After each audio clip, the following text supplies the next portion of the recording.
Welcome everyone on 8, August 8, Lionsgate 2024 adds to 8 as well. This is preceding Lions Day on August 10, two different days and different types of celebrations. Lions Day on August 10 is about the conservation of lions as they are poached and their habitat is shrinking and vulnerable to more diseases than before. So Lions Day is really about being more conscious and aware that these iconic animals used for centuries as symbols of power and symbols of majesty and heart are on the brink of extinction. It is a real threat, as now lion bones are replacing tiger bones in Asia in the use of traditional medicine potions. So Chinese are very present on the African continent, and unfortunately, some of them participate and facilitate this illegal trade of lion bones, which, by the way, was legal until very recently. Lionsgate is a different story. Obviously brings the lion presence, symbolism, definitely to the forefront in this month, astrological month of Leo. The Lionsgate is first of all a numerological activation. 8 represents infinity. And today it coincides astronomically with the fact that the star Sirius becomes visible again in the morning. Sirius is around 14 degrees Cancer. So when the sun is in Cancer, you can't see Sirius because you're blinded by the rays. And as it gains enough distance from the sun, it emerges again in the morning sky. In Egyptian mythology, the cycles around Sirius, when it disappears, when it reappears, morning, evening, had a lot to do with their agricultural cycles, had a lot to do with the flooding of the Nile, and that brought a lot of spirituality around it. And some would suggest that Sirius is in a binary relationship with our own sun, so that our sun and Sirius are actually a pair who are synchronized with each other. And that adds, of course, tremendous meaning, mythology. And all over Africa, you will see references to Sirius in the Dogon tribes in West Africa, of course, the Egyptians, and South African, Zimbabwe, also have a lot of ritual around the star Sirius. And as some of you may know, I'm doing a lot of work with lions and lion conservation, as well as shamanism associated with the message, the symbolism of the lion. And I'm going to get into that because today's the day. So Credo Mutwa, who lived until 2020, until in his late 90s, was this really knowledgeable African priest, Sanusi, teacher of teachers, very well respected, but very controversial.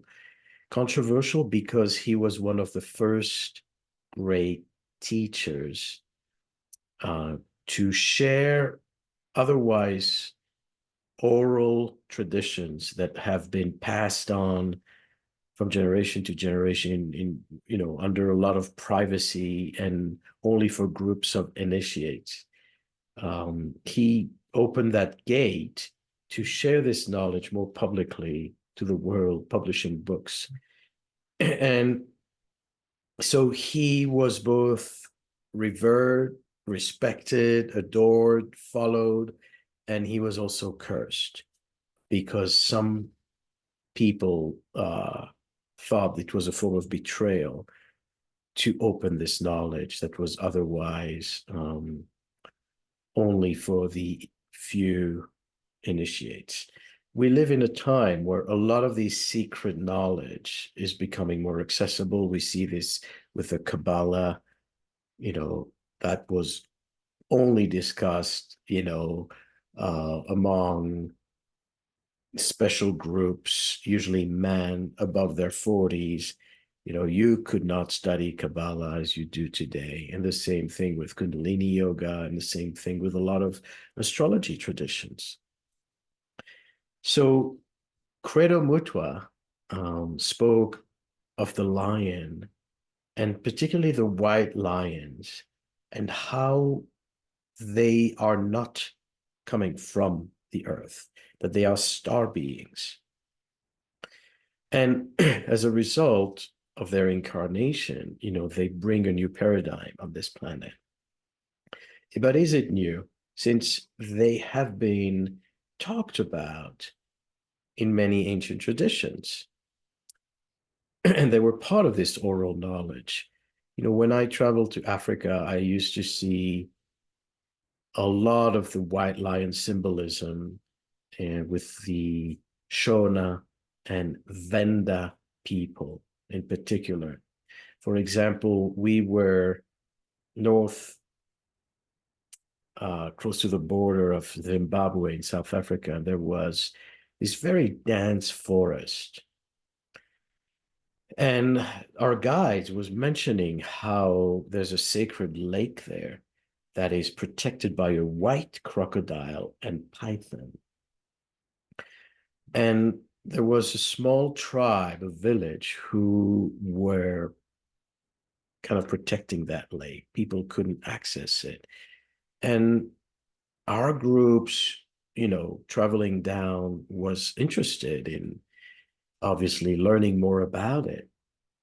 But as we went through that forest, they were saying that a white lion is protecting this forest because it has a lot of ancient graves. And so the spirit of the lion was basically leading those who were initiates, those who, his words, possessed the password to the key strategic points of the forest. And so some people could see the spirit of the white lion in the forest. But he said that if you don't have the password, then you're going to get lost. And guess what? As we entered the forest, this thick, thick fog came down, and we could not see, a few feet ahead of us. And so luckily we had someone who knew the area and who was familiar with this to guide us through. But it was very palpable. So lion symbolism, lion shamanism, is obviously ancient, because lions are not just safari beings that we go and have a beautiful visual experience with. They carry a code, and that's true to any animal in the ecosystem. They each have their medicine, their knowledge, their reason to incarnate. And the lion is obviously very important for us because astrologically, the sign of Leo is opposed by the sign of Aquarius. Aquarius represents the enlightened human. And so the lion and the human are facing each other in the zodiac. And this brings basically a natural alliance, a natural contrast as well. Why? How come these two are, positioned that way? They are, first and foremost, humans and lions are on top of the food chain, on top of the pyramid. That doesn't make them, I would say, the masters that we must serve, but there is definitely an added value, because the virtue of the lion and the human being on top of the food chain is actually the responsibility that they hold, being custodians of the earth, protectors, guides. The lion, is the king of the jungle, king of the savannah, but is represented in every human leadership symbol, from the British to the Iranian flag. It's everywhere. Lions used to live in Asia, used to live in North Africa, and very likely in Europe as well. And there are felines, on every continent. Each continent, the feline are, whether it's the jaguar in the Mayan tradition, the tiger in Asia, they represent fire, strength, leadership. So in our zodiac, Leo is definitely a fire principle, and it is ruled by the sun, which is where everything is centered. If you look at a lion, you will see how it looks like the sun, how they embody this tremendous presence that can be intimidating and impressive and inspiring. It's more than a visual experience. It's a spiritual experience. So when you see lions in cages, lions in zoos, it is really not doing justice to what it represents for us. It dims our own light. So, and if we speak about the sun and the fuel that it provides, the warmth, the energy, think about lions being the incarnation of the sun. Think about gold being the incarnation of the sun in rock form. So they carry the same qualities. They activate the same principles. And what is the power of the sun? For us, the sun is what we are here to do in our lives. It is our purpose, our destiny. That has everything to do with how we give back to creation. Because we are born into this world, into this life, when seemingly everything is provided. We have food available, earth, air, oxygen, water, hydration, and fire, warmth, and light. So all of us carry the light, carry a frequency of the sun, and we can shine our light through the solar principle, the same way that a lion presents this luminosity. So it is both literal and symbolic. The superficial association with Leo is how they like attention. But it's not about that. It is about the stage, but it is about the risk of being on stage. How are you going to create a life for yourself, the stage for your own life, so that it's meaningful, impactful, and can inspire generations? So, from a solar Leonian point of view, why are you here? What is your contribution? How are you giving back to creation? The active principle of participation. Mythologically, this was represented by Prometheus in the Greek mythology, who, under Zeus's leadership, stole fire from the gods and gave it to humanity. Now, the reason why the gods were not eager to share the fire was that it's a lot of power. Can they handle it? Because the moment you have access to fire, it means that you become a co-creator. It means that you have free will. Up to that point, before Zeus, Jupiter, Saturn, Kronos, was the leader of the Titans and the Greek pantheon. And under Kronos, there was no such thing as free will. So people were just doing what was divinely ordained. There was no choice. And when there's no choice, you don't make mistakes. Everything is going as it's supposed to be going. The moment you have fire, the moment you have free will, is when you become an active agent. And by virtue of that, you risk making mistakes.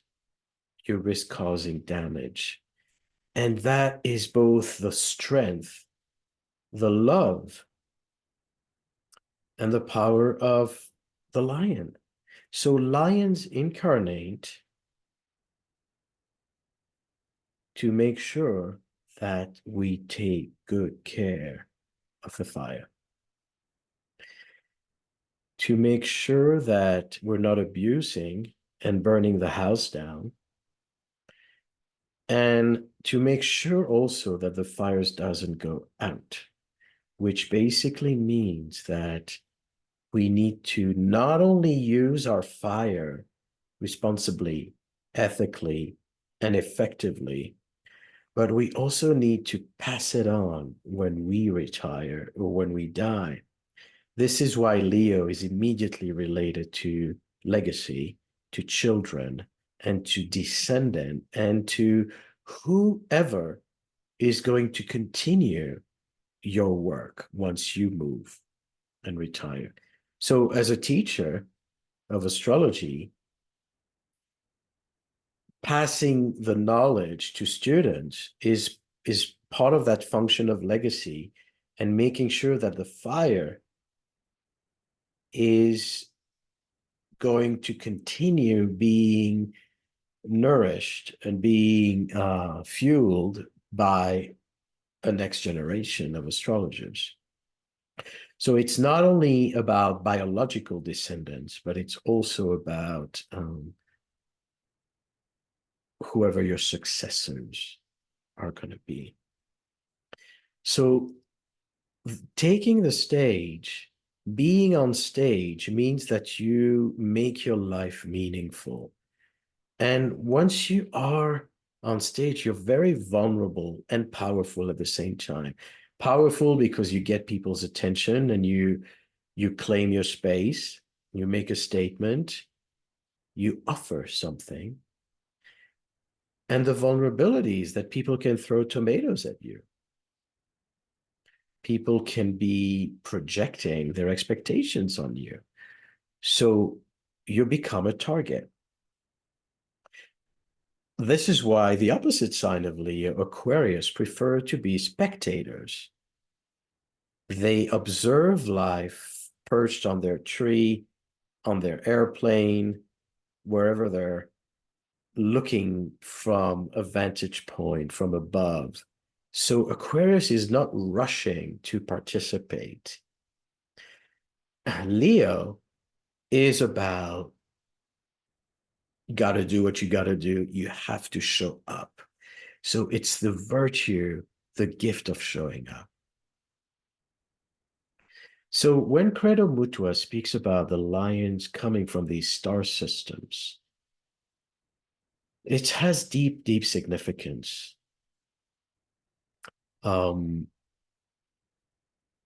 It brings that spiritual component, and the timing of all this is really critical as well, because we are indeed shifting from the Pisces age to the Aquarius age.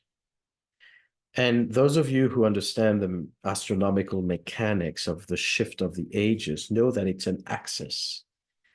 So when the sun aligns with Pisces on the March equinox, it aligns with Virgo on the September equinox.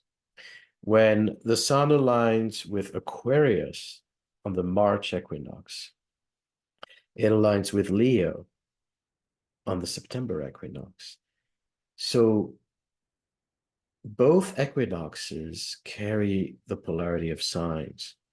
And so we are now at this threshold where the Pisces Virgo age is fading and the Leo Aquarius age is rising. And so the significance of lions is tremendous. And you see that lions, the age of Leo emerges from the southern hemisphere. September equinox means spring in the south. And the Aquarian age emerges from the northern hemisphere. Because this March equinox is spring in the north.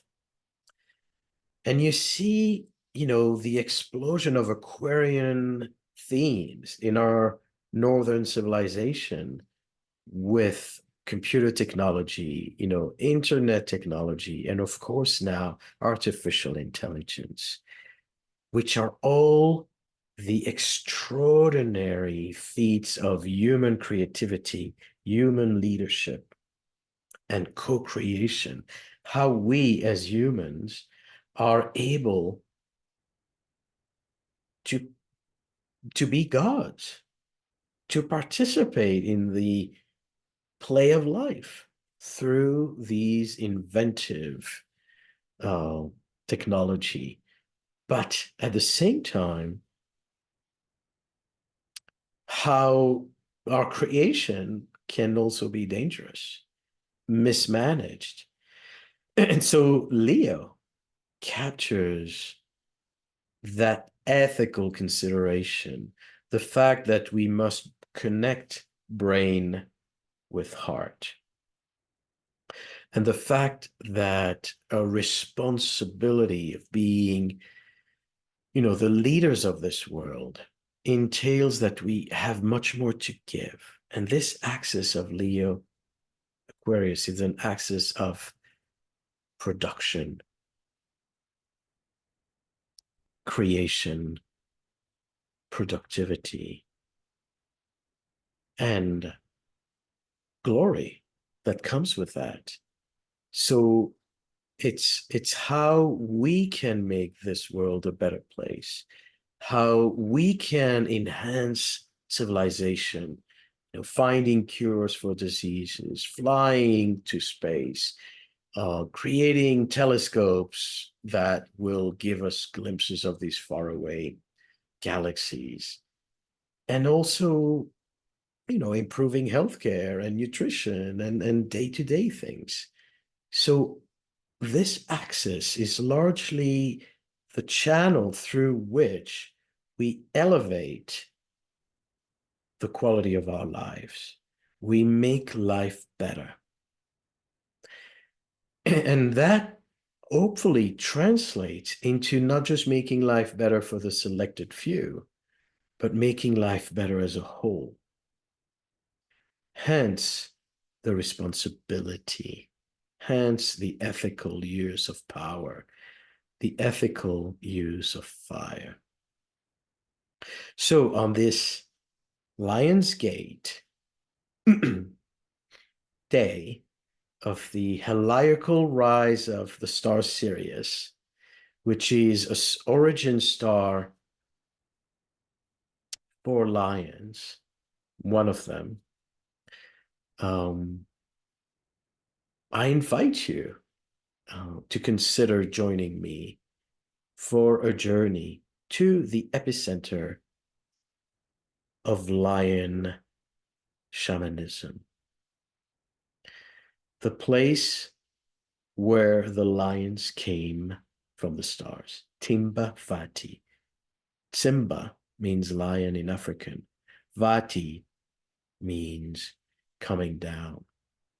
So I'm leading this journey in September, and there are a couple of spaces open because it's going to be a small group.